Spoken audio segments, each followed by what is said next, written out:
মুক্তিযোদ্ধার সন্তান নাতিপুতিরা কেউ মেধাবী না, যত রাজাকারের বাচ্চারা নাতিপুতি হলো মেধাবী, তাই না? আজ প্রথমবার কইছস তাই মাফ করে দিলাম, কিন্তু দ্বিতীয়বার যেদিন কবি সেই দিন তোর কলজাটারে তাই না বাইর করে আমি ওজন করুম। মুক্তিযোদ্ধার সন্তান নাতিপুতিরা কেউ মেধাবী না, যত রাজাকারের বাচ্চারা নাতিপুতি হলো মেধাবী, তাই না? আজ প্রথমবার কইছস তাই মাফ করে দিলাম, কিন্তু দ্বিতীয়বার যেদিন কবি সেই দিন তোর কলজাটারে তাই না বাইর করে আমি ওজন করুম।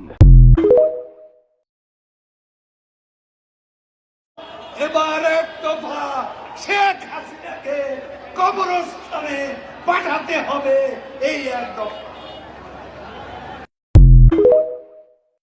হিরো আলমরে কেউ মেরেছিল, তখন তারা তার বিচার দাবি করেছিল।